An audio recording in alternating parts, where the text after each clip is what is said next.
Hello, everyone. This is Joanne Dempster. I'm the president of the Tampa Bay chapter for FEI. I wanted to take a moment and greet all of our members, our sponsors, and our guests that are attending with us today. We're very excited to have RGP here with us. And before we get on to the actual presentation, I just wanted to remind everyone that we returned to in-person events just a few weeks ago with event at the St. Petersburg Dog Bar in downtown. It was wonderful to see everyone. For those of you that haven't been back to an in-person event yet, we're using a labeling system on the name tags where, depending on your level of comfort in terms of contact and proximity, you can wear a red sticker which keeps people 6 feet or beyond away, or green sticker which says you're welcome to have close contact, or whatever your level of comfort may be. So it was a fun event. It was wonderful to see the people that were there, and we hope to see even more of you at our upcoming events. We have an in-person event on the 29th with Foundry Commercial, who will be presenting the commercial real estate updates. It's going to be at the Urban Center in Tampa, which is a beautiful venue and very wide open for those of you that are not familiar. So we'll be getting an update on the current state of the commercial real estate market, and also getting an update on market dynamics. In addition to that, because we obviously understand that some people are not comfortable coming back to in-person events, we are offering a virtual event on the 23rd. We're going to be hearing from Corrine Keenis, and she has many certifications after her name on the positive psychology and wellness in the workplace. I think everyone's aware that over the last year, a lot of people are struggling in the remote working conditions, and hopefully this will be a good session for all of us to attend and learn more, and hopefully be able to apply not only for us but for our teams. We also have some other upcoming events in the fall. We'll have the clay shooting event, which is a wonderful venue. It's our charity event for the year. So I encourage everyone to save the date on that. It should be listed on a variety of different communications that you've received recently. And we've also got the holiday event venue reserved, as we had in not last year, but the year before at the Yacht Club. So that should be very exciting. At this point in time, I'd like to introduce the RGP team that's here to present to us today. We've got Jessica Harris. She's the VP of Supply Chain Optimization with RGP, and Robert Oslak, who is the Director of Supply Chain Optimization as well at RGP. So at this point in time, I'd like to turn the presentation over to them, and I hope everyone enjoys it. Thank you, everyone. Thank you, Joanne, and thanks everybody for joining us and managing to carve an hour out of your very busy schedules to talk about supply chain risk management. Hopefully this is a valuable conversation. At a minimum, my goal is to get you your CPE credit at the end of this. Let's start with some introductions. I am Jessica Harris, and joining me is Robert, my colleague. Robert and I are both a part of RGP's supply chain and operations excellence practice. If you're not familiar with RGP, I put a little bit of information about the company on this slide. We are a global professional services firm. We provide advisory, project consulting, and interim resources to the Fortune 1000 and beyond. We help companies with business transformation and operational support in the areas of accounting, finance, technology, human capital, governance, risk and compliance, legal, and of course, supply chain and operations. You'll find that Robert and my background is similar to the almost 4,000 consultants that we have around the world, in the sense that we've got over 15 years of industry experience coupled with deep subject matter expertise in our particular area of focus. My background in particular is as a supply chain practitioner. So before joining RGP in 2007, I spent 12 years with Johnson & Johnson, where I supported 9 different operating companies in a shared service supply chain organization. In that time, I spent several years running global distribution centers, and then also supported as an internal consultant, helping run large-scale supply chain projects related to operational startups and shutdowns, implementing supply chain technology, and of course, working on projects that were focused on process and operational improvement. In the last 12 to 13 years, I've been focused in supply chain consulting. It has given me an opportunity to work with clients in a wide variety of industries, including life sciences, but also retail, energy, fast-moving consumer goods, industrial supply, and financial services. And while RGP offers end-to-end supply chain and operations consulting capabilities, I tend to focus on the front end of supply chain, which is planning, risk management, sourcing, and procurement. And now I'm going to let Robert do a quick introduction for himself as well. Good afternoon, everybody. Like Jessica said, I appreciate you taking time out of your busy schedule. Hopefully this will be a value add to you and your roles. Brief history on me. I've been in the industry for a little more than 27 years.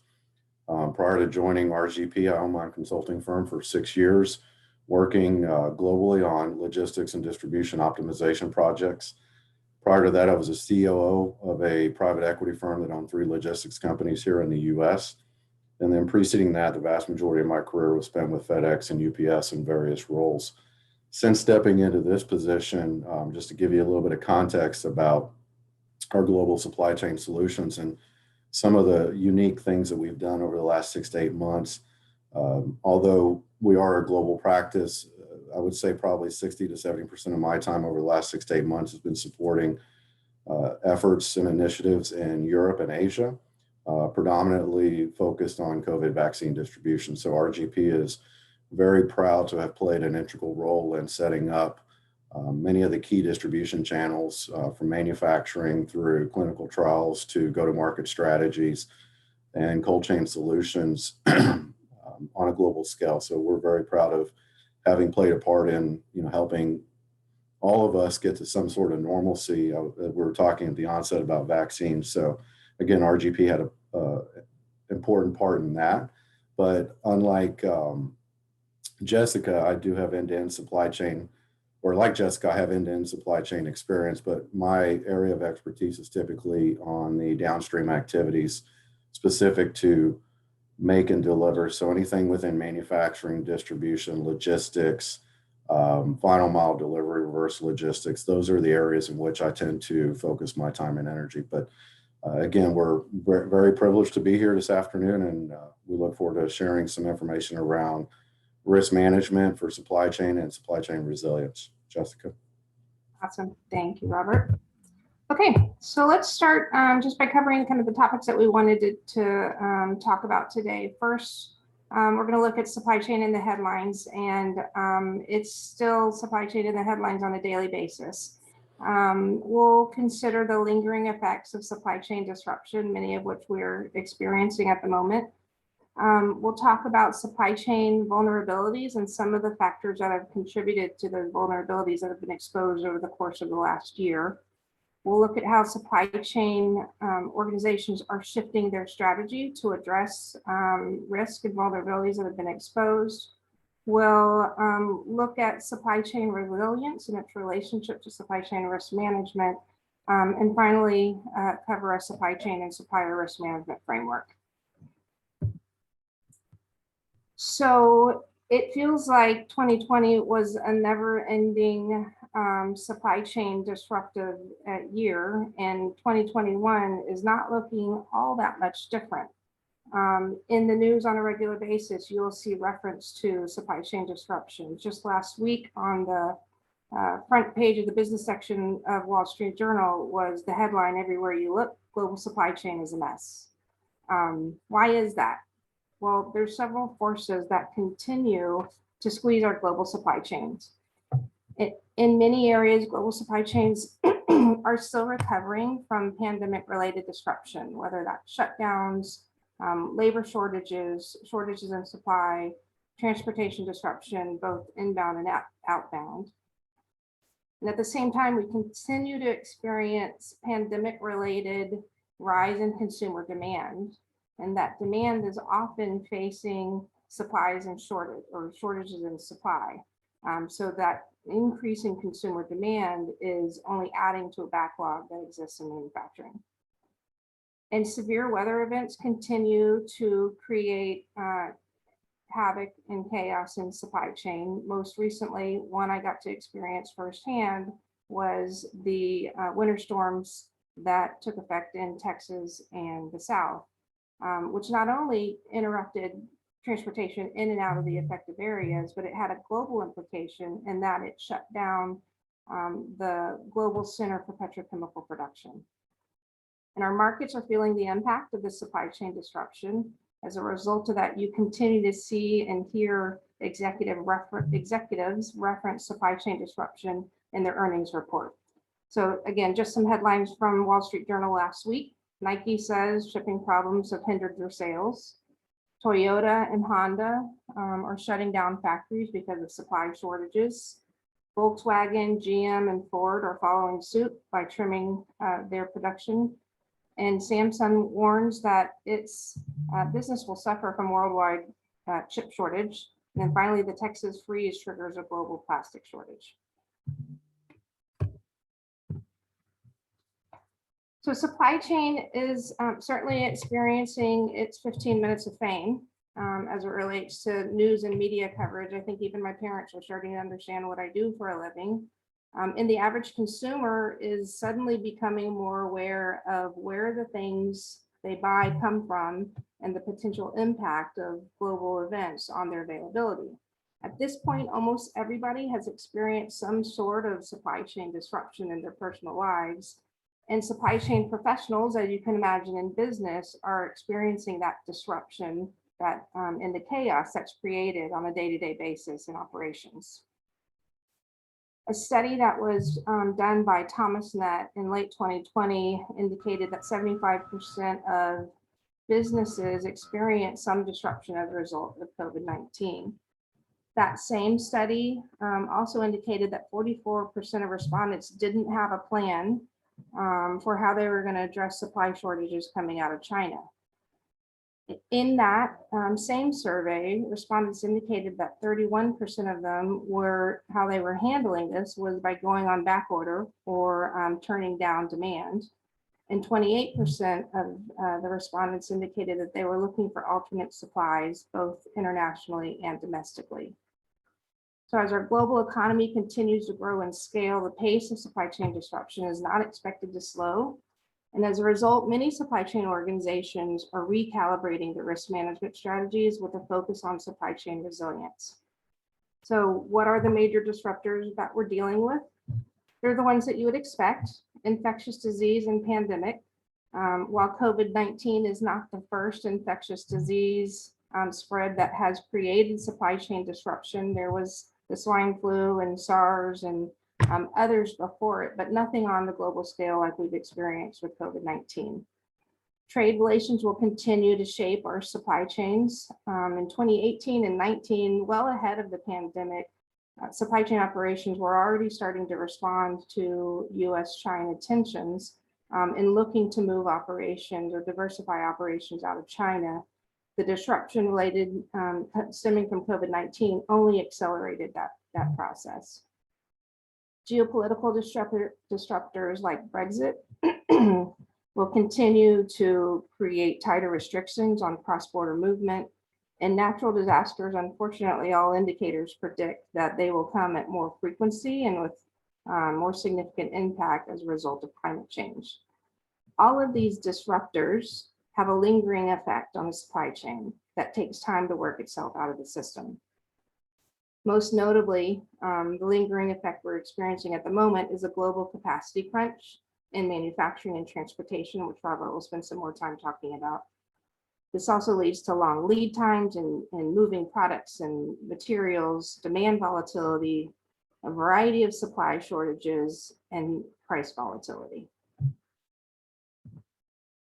So that's going to take us to our first polling question. And the question is, what level of pandemic-related disruption did your organization experience in the last year?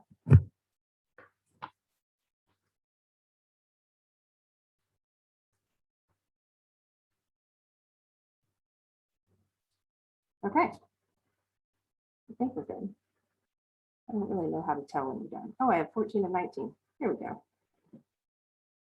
All right, 50% of respondents indicated that you experienced moderate disruption, with another 7% indicating it was a heavy disruption.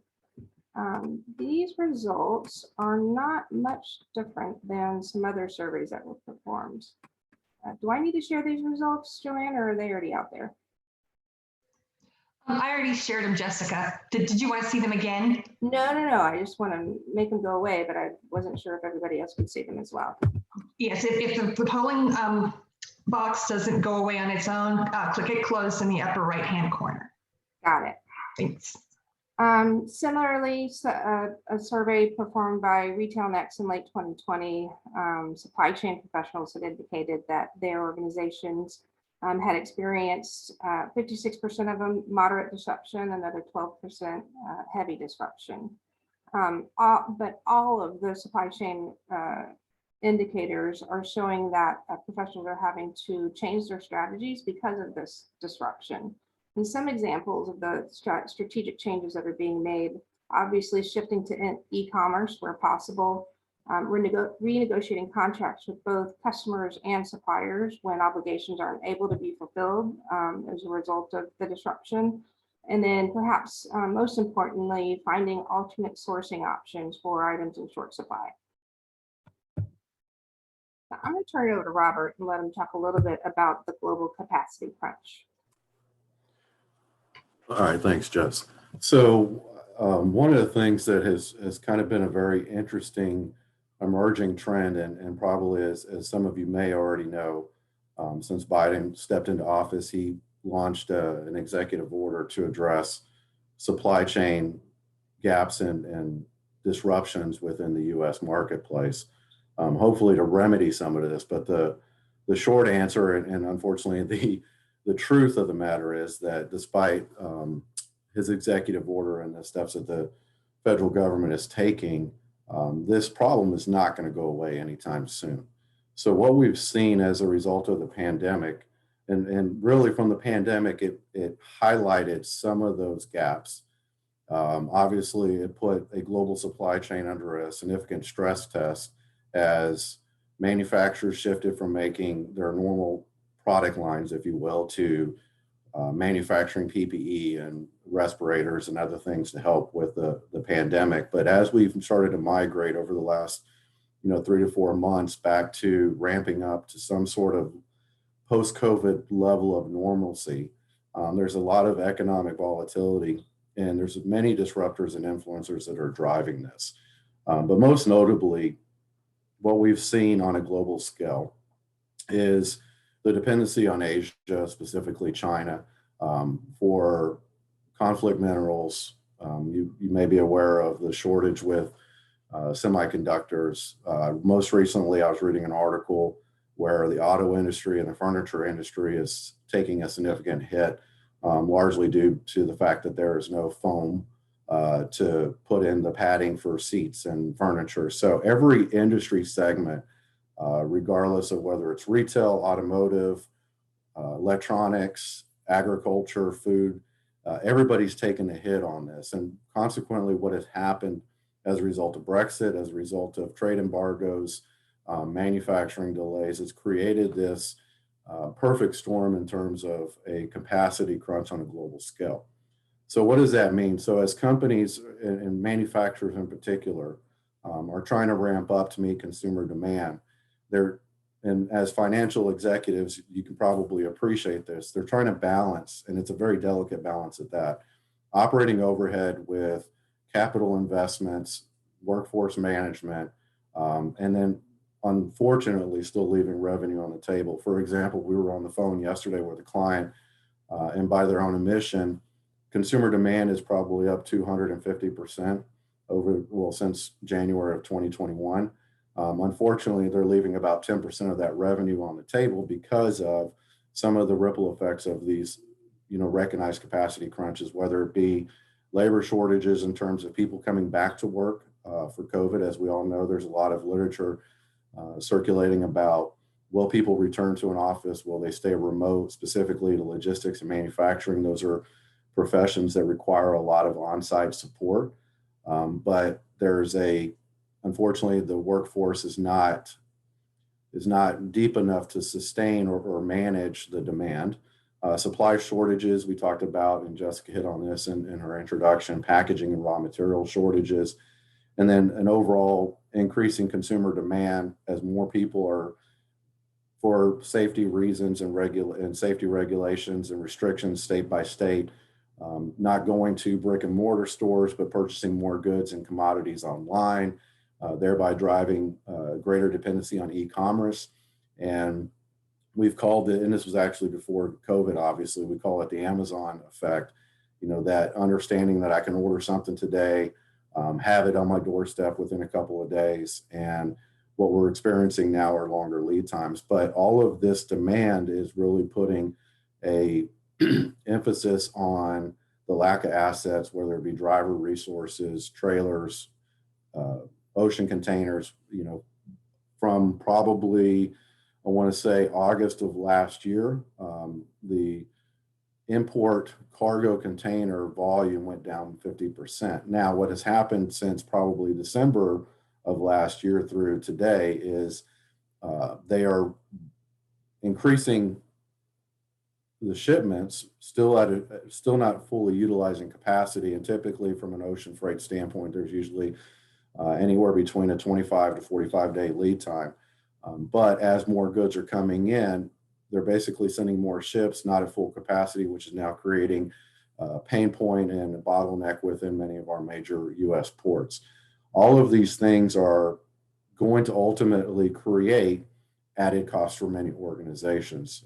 And when we talk about rising costs, it's paying premiums for transportation to offset lead times. It's freight rates. Freight rates are expected to exponentially increase over the next 18 to 24 months, which means if you are in the business of moving product, whether it be domestically or internationally, most likely you're going to pay a higher freight cost for that than you probably would have 18 to 24 months ago. So Jessica, you want to go to the next slide? So what can we expect in terms of, number one, what triggers are driving these capacity constraints? And then typically, as I mentioned, what's that short-term horizon? And as financial professionals or executives, regardless of the industry segment, what do we need to do, or what can you do to help augment some of these challenges and capacity constraints? Interestingly enough, from the work that Jessica and I do on a global scale, we've seen most organizations, many of the clients that we deal with, and we deal with 100% of the Fortune 100 and Fortune top 50 companies on a global scale, is accelerating those 5-year plans into 2 to 3 years. So as a result of COVID and losing some of that revenue and the economic volatility that was created, many organizations are saying, okay, if we wanted to be here in 2025, how can we accelerate that and possibly get there by Q4 of 2022 or even 23 or 24? And what that has done is created this delicate balance between managing strategic planning, cost management, and capital investments with customer satisfaction. And then, as the phrase has been coined and gained a lot of visibility from COVID, this idea or concept of supply chain resilience. So I'm not going to go through this entire slide, but a recent study that was put out by Apex said that 66% of organizations are currently reshaping their supply chain model. So what does that mean? Number one is it's a greater dependency on track and trace. So consumers, manufacturers, suppliers are all demanding greater visibility. This is related to blockchain. They're also having a higher, I'll bring up some examples of demand for AI digital solutions. Thank you. Demand for AI digital solutions and predictive analytics. What we're seeing is, although no amount of data can necessarily predict what happened during the pandemic or what would happen during a natural disaster or some other major disruption on a global scale, predictive analytics is starting to gain more light. And what we've seen is, and this kind of goes back to what I was just talking about when we mentioned that 5-year plan. Most recent studies showed that about 37% of organizations have a good digital transformation solution or strategic roadmap. And while there are organizations that are clearly early adopters, some had, for various reasons, pushed back the willingness to make capital investments in digital solutions, specifically AI and RPA. And what we've seen now is, from a distribution manufacturing standpoint, greater dependency and accelerated investment from the top down, typically within your boards and C-suite executives, making a commitment. In fact, a recent statistic that was published in the Wall Street Journal said that 76% of C-suite executives or organizational leaders here in North America have put a premium or a priority on digital solutions. And this could be implementation or upgrades in ERP systems. This could be automating manufacturing facilities to provide greater rigor around production planning, automating distribution facilities, leveraging TMS, WMS solutions, we have some strategic technology partners that provide solutions, cloud-based solutions around right size inventory, MRO spend analytics. So there's a great way to start leveraging some of these technologies and capitalizing on machine learning to provide a more proactive approach to anticipating disruptions. The other thing that kind of ties into that is greater dependency on third-party vendors and suppliers to upgrade their systems to have better real-time visibility around transportation of product and movement, services, transactions, et cetera. What we've also seen as a result of the pandemic, although anybody within the supply chain industry that's a practitioner and professional will say that this has been a 10-year trend, is the dependency. So as we've moved to more of a just-in-time manufacturing model and decentralization within logistics and transportation, capitalizing on annual spend, it's really created, in some cases, less of a diversified supplier base. And now what we're seeing is a migration to almost a decentralized network model, meaning that if I'm running a organization, I'm looking to have strategic distribution centers, manufacturing locations, and warehouses geographically placed, even with a emphasis or dependency upon tier 2 and tier 3 transportation suppliers. So rather than, for example, putting all of my eggs in the basket of a Ryder or an XPO, starting to leverage more mom and pop and localized freight providers to offset and provide a larger diversified supplier base to prevent lead time disruptions or the inability to move product timely to meet consumer demand. We've seen a push or a migration towards integrated supply planning, and this is more of a holistic view. So as we have worked with many clients across pharma, healthcare, FMCG, manufacturing, retail, financial services, we're seeing that supply chain planning, and Jessica will elaborate on this in the upcoming slides, a more integrated approach, meaning that it's inclusive of HR, IT, finance, and not just supply operations. Agile process engineering and greater supply collaboration, which I talked about. And then most importantly, viewing supply chain as a service. And that whole concept will change how organizations begin to evaluate and adjust their models accordingly. But all of this is predicated on trying to remedy or provide short-term solutions around handling these capacity constraints that we just talked about. So I'm going to pause real quick. Any other questions? Did I answer the AI digital solution question fair enough, or do I need to go into a little bit more detail? Okay. All right, Jessica, the next one. Okay. And that, I believe, goes back to you. All right, thank you. So I want to shift a little bit and talk about demand volatility, which is a big player in the consumer response to the pandemic in very, very unique ways. And specifically the bullwhip effect that can happen from demand volatility. So just to be clear, demand in business is a very good thing, right? That's what generates revenue and the opportunity for growth. But in supply chain, unexpected or unforeseen demand is a bad thing. And it can create its own form of supply chain disruption with the bullwhip effect. And the bullwhip effect essentially is when a retailer becomes highly reactive to demand signals, and then in turn amplifies those signals that dominoes all the way through the supply chain. And in many cases can create overproduction and jam up inventories with demand that's not necessarily real.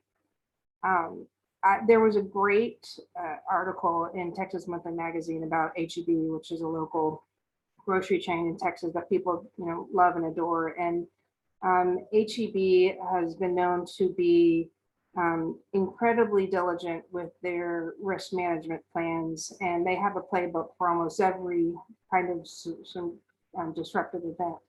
And those playbooks include sort of what to expect from consumer demand. So, and it's the obvious things. If hurricane's coming, they're going to stock up on water and beer. If a ice storm's coming, they're going to stock up on stuff to make chili and beer. If a pandemic's coming, they actually had a pandemic playbook that they put together stemming from the swine flu back in the mid 2000s. But when COVID-19 hit, it was an entirely different scenario. And it's been described as being one of the biggest disruptions to consumer behavior since World War II. Suddenly, right, you go to the grocery store and the shelves are bare. You have the stores having to limit their hours so they can simply restock the shelves. And much of this was this strange sort of consumer dynamic where we're stockpiling to prepare for the unknown, and stockpiling in many ways in sort of irrational ways. The great toilet paper shortage of 2020 being, a classic example. Consumption on toilet paper wasn't increasing, but how and when people bought it changed drastically from the way that the supply chain was supported. And if you look at the data that's in the spreadsheet, or I'm sorry, on this slide, this is information from Bloomreach, and it's just a week over week snapshot in how sales increased in certain product categories. And this is an aggregate from e-commerce data on 250 retailers. But you'll see that there are some areas where there are skyrockets in demand that actually tie to consumption, like masks and hand sanitizers and Clorox wipes. But there are other areas like toilet paper and paper towels that were really an increase in a spike related to stockpiling versus increased consumption. So watching the dynamics and trying to interpret which demand signals to respond to and which demand signals to not respond to and let it play out was something that the algorithms and the predictive analytics had to work their way through. It's also interesting looking at some of the product categories and how consumption and consumer demand changed. For example, in health and wellness during the pandemic, sales of vitamins and supplements skyrocketed, and they continue to be very, very high. So as consumers, we're kind of inwardly focused on our own health and wellness and trying to avoid things like COVID-19 by taking better care of ourselves.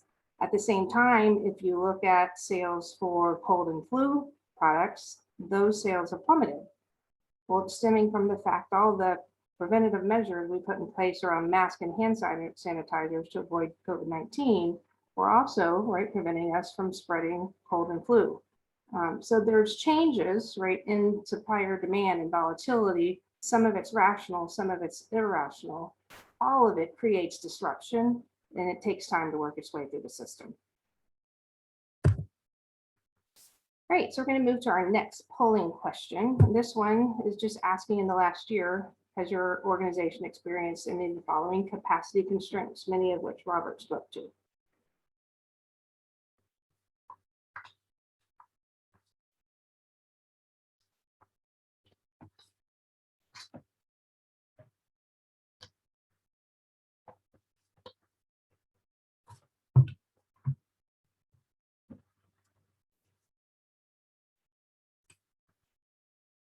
Okay, and overwhelming majority, 38%, and indicated that all of the above have been experienced.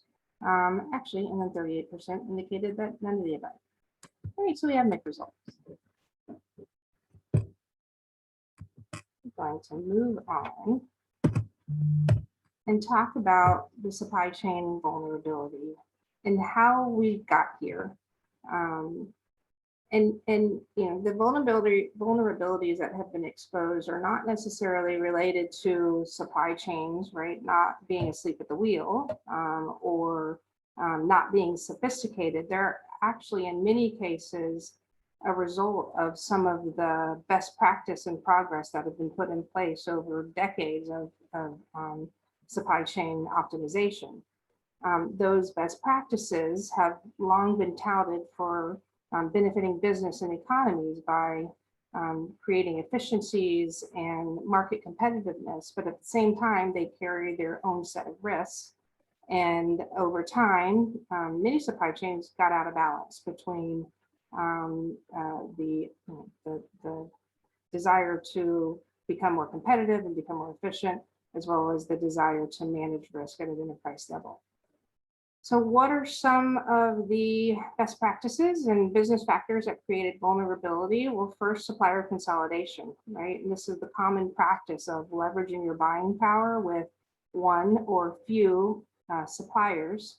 That the benefit of this is you can negotiate significantly lower costs and better terms. On the risk side, however, this limits an organization's ability to pivot and shift to alternate suppliers should they need to do that. There's been the continuing trend over the last 20, 30 years to move sourcing to low-cost countries or emerging markets. The obvious benefit is it's lower cost, in many cases, significantly lower cost. The risk side of this is longer lead times, less visibility, and exposure to geopolitical instability. Lean manufacturing and the move to just-in-time inventory again, are best practices that lead to efficiency gains, quality improvements, and overall lower investment in the working capital tied up in inventory. But on the other end of it, that lower level of inventory eliminates buffers and safety stocks that can serve as an insurance policy to absorb disruptions and unplanned events in the supply chain and put you more at risk for going into back order. As Robert mentioned, the rise of China, right? The financial business case to move operations and leverage sources of supply in China over the last 20 years has been a compelling one, to the extent that most of the Fortune 500 have a presence or operations or significant dependence on operations in China because of the low cost of supply and labor, the manufacturing capacity that they have, and giving access to skyrocketing Chinese consumer demand. On the risk side, though, this has resulted in heavy geographical concentration and an unhealthy dependence on China. And then outsourcing, again, continues to be a practice that is being put into play. And the benefits of outsourcing parts of your business is to gain productivities, having variable cost models, and then allows a company to focus on core competency. From the risk side perspective, removing parts of your business, this reduces your ability to control in some areas, and also in many cases reduces visibility to critical information. It also increases exposure to IP theft and information security risk. So we are seeing evidence that companies are recalibrating their strategies to adjust for the disruption that they felt in the previous year. Most notably, it's an investment in supply chain risk management, reinvesting in programs and reassessing their supply chain with the lens of building supply chain resilience. Decentralization, as Robert mentioned, you're seeing companies go back to having multiple distribution centers with inventory spread out geographically and perhaps closer to the customer. Redundancy is critical, and you're seeing more and more companies get back into a balance and having redundancy both in manufacturing capabilities, locations, and retaining multiple suppliers for a given commodity or service in dispersed geographies. And proximity is becoming cool again. So where we had seen a significant trend to go offshore, we're now seeing operations come closer with reshoring and nearshoring. And then finally, visibility, and this is an extension of sort of Robert's commentary on investment in technology. Companies are investing in technology and digitalization and collaborating across extended networks to enable real-time end-to-end visibility for monitoring their supply chain. Which will take us to our third polling question. In the last year, has your organization shifted supply chain strategy in any of the following ways? I'm not seeing the poll up. Is it up? There it is.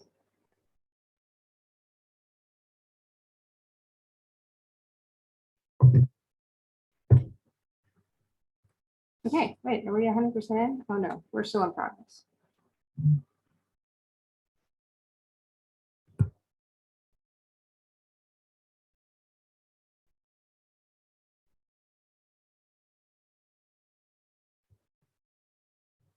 Okay.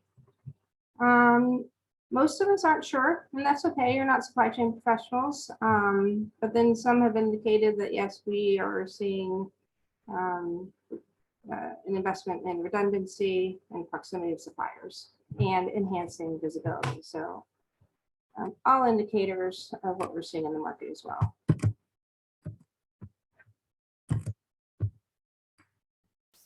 Again, this is another survey that was put out in 2020 of 150 manufacturing executives that 70% agreed that they'd spend less time focusing on low-cost suppliers and created greater emphasis on resilient and flexible processes. And another 62% indicated that they would have less focus on just-in-time manufacturing models, emphasizing low cost and lean inventory. So all indicators that the pendulum is swinging from a risk perspective, and their strategies are shifting as well. So the business case for supply chain, it's at the forefront of the corporate agenda for all of the reasons that we've discussed to date. Supply chain risk management is the discipline. It's the discipline that helps a company identify key areas of risk and exposure into disruptions in supply chain continuity or profitability. The supply chain risk management process really starts with identifying the types of risks that we're exposed to and where they can occur in the supply chain. It attempts to quantify the financial impact of the risk to sales and profitability, puts processes and strategies and tactics in place for how we can mitigate or minimize disruption, and then ultimately puts together a playbook on how to respond in the event of a disruptive event. Supply chain resilience is the outcome of a supply chain risk management program. It's the outcome that considers how prepared an organization actually is to respond and recover from disrupting events. The key to this is supply chain resilience is now being viewed not just as risk mitigation activities, but it's viewed as a way to position your company for competitive advantage. So resilient supply chains can turn disruption and disruptive events into opportunities to capture market share, capture volume, and capture new customers. That shift is key because now it's not an investment in risk mitigation, it's an investment in competitive advantage, and it gets a different level of attention at the executive level. So what does a supply chain risk management program look like? Well, ultimately, it is a comprehensive strategic approach to how supply chain risk is managed. And it breaks it down in analyzing risk in the supply base, analyzing risk within the operating company, and then risk within the customer base themselves. The risks, the types of risks that we're identifying and looking to mitigate really fall into 5 different buckets: financial, operational, geographic, reputational, and regulatory. And then the multipliers are the surrounding scenarios that can put us at even more exposure for that risk. And most of these examples we've covered: globalization, lean operations, sole sourcing, evolving threats, changing regulatory environment, limited transparency, and even rapid new product introduction can create exposure to risk. A supply chain risk management is a coordinated effort of an organization to help identify, monitor, detect, and mitigate threats in the supply chain continuity and profitability. In doing so, this requires engagement of senior management and functional supply chain leaders to become active participants in supply chain risk management process. This allows companies to consciously and proactively make informed decisions between competing priorities of cost effectiveness and risk exposure. And there's really three key objectives in a supply chain risk management program. First, it's to identify and prioritize the critical business elements. Then it's mapping the entire supply chain to show interdependencies in areas, highlight areas of risk. And then finally, it's to identify potential failure points along the supply chain. Once those points are identified, the risk management process uses a cross-functional team to help determine the probability, the impact, and the severity of a particular risk event, and then develop and qualify a mitigation plan and put contingency and measures in place for monitoring and controlling in the event of a risk situation or disruptive situation. So I'm pivoting from supply chain risk management broadly to supplier risk management, because supplier risk management, as you can imagine, is a complex activity in terms of execution. Historically, particularly when you think about the fact that companies can have hundreds of thousands, tens of thousands, hundreds of thousands of suppliers, and being able to do a comprehensive review of where there's risk is a very difficult task to execute on.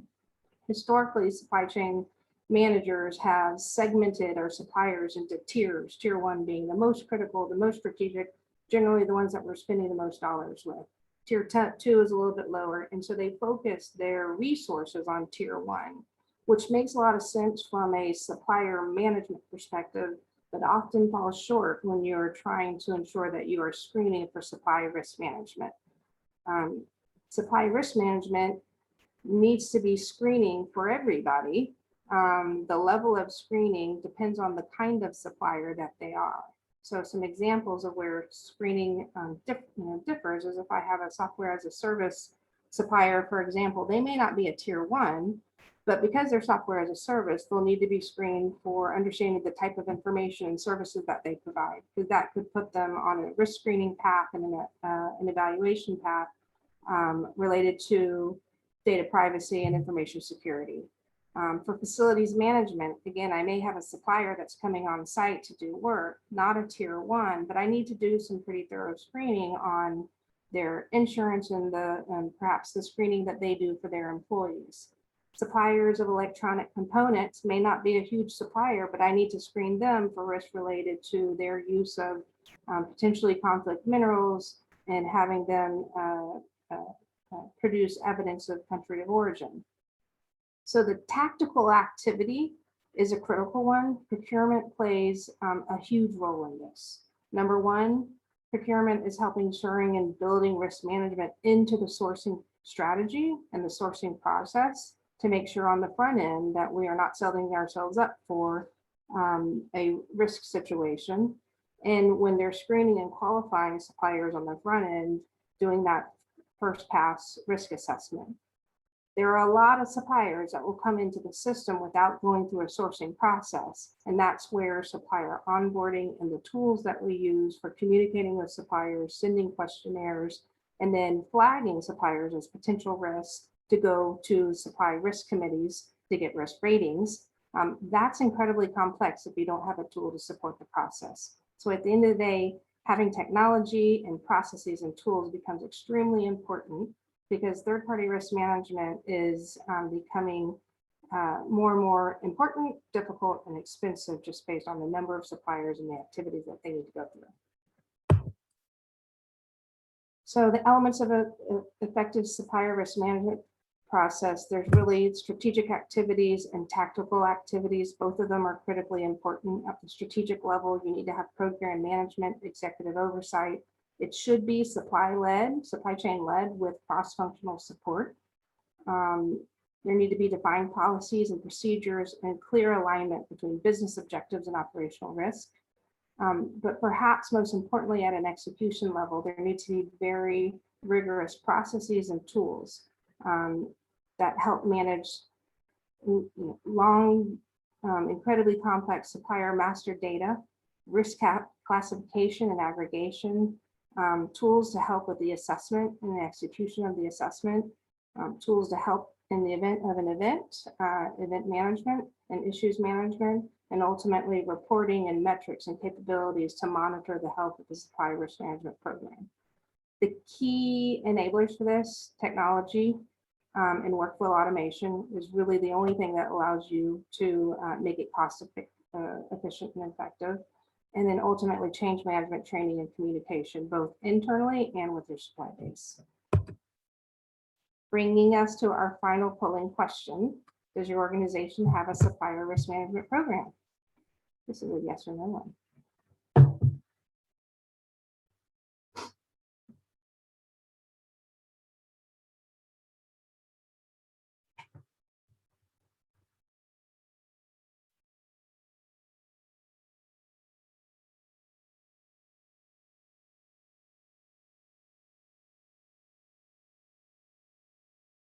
Okay, 44% are indicating no and 38% are not sure. So that is an indicator that there's a lot of work to be done in supplier risk management.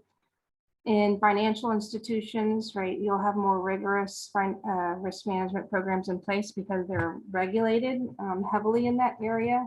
But it's not surprising that other companies don't have the structure and rigor that's quite probably needed. And I think we'll see more and more investments being made in this area. Okay. Close this out with a framework for supply chain resilience. And really it's highlighting 4 characteristics of a resilient supply chain. Most of them that we've already touched on. First is visibility, creating technology and integration across a global end-to-end supply chain. Agility, which is created by supply chain strategy, enabling redundancy and alternatives. Collaboration and communication on an ongoing basis across supply chain partners and cross-functional stakeholders. And then ultimately control that's supported by supply chain risk management program, enabling tools and technologies to support tactical execution. With that, I'm happy to open it up to any questions that are out there, and I don't know how to see them, so I'm going to hope Robert or somebody reads them if they come in. I don't see any in the chat yet. Someone is asking if I'll be sharing the slides, and I will be sending the slide deck to all participants. Good deal. Thank you. What's the preferred route to a supply chain risk management program? It seems pretty comprehensive and definitely resource exhaustive. Is there some rule of thumb on which element of that an organization should start with?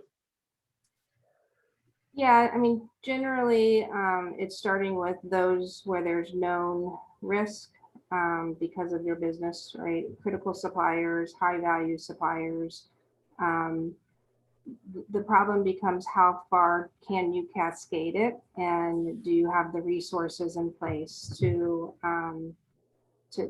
look broadly at your supply chain risk? Ultimately, you got to start with a strategy and executive buy-in, and have a path to some sort of efficient mechanism, which generally becomes your tools, right? What tools do you have to support supplier management? That would include supplier portals to facilitate communication back and forth with questionnaires and bringing in certificates of insurance and all kinds of other things. The more automated you are, the more expansive the risk management program can be. And I would only add that it's not a static process, it's fluid. And I think that's where a lot of organizations are trying to play catch up very rapidly. And this is not an RGP plug, but this is why there's a dependency on consultancies or third parties to help set these programs up. But again, I think the place that I would start from is looking at your sales channel strategy and kind of reverse engineering it from there, identifying what are the most immediate risks, and probably where most organizations are starting, or the jumping off point is evaluating their suppliers. In general, companies do a relatively good job of sort of bare bones assessments on supplier order onboarding. Where things tend to fall off is that year over year. So if you've done business with a supplier for 10 years, you may not have touched them. And that's often where the risk comes. It's one of your long-term incumbent suppliers that haven't gone through a process. You guys, Katie has a question. She's asking, how severe is the Suez Canal situation? That's a good question. I'm not close to it, Robert. I don't know. Yeah, I saw it come through. I don't have a good intelligent answer, so I apologize. You stumped us. Good job. But I definitely will be looking into that.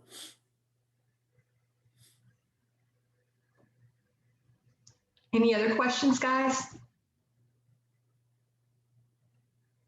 Well, thank you, Jessica and Robert. That was really interesting. You're welcome. Thanks for having us, and go get your CPE. Yay. Hey, have a good day, everybody. Thanks.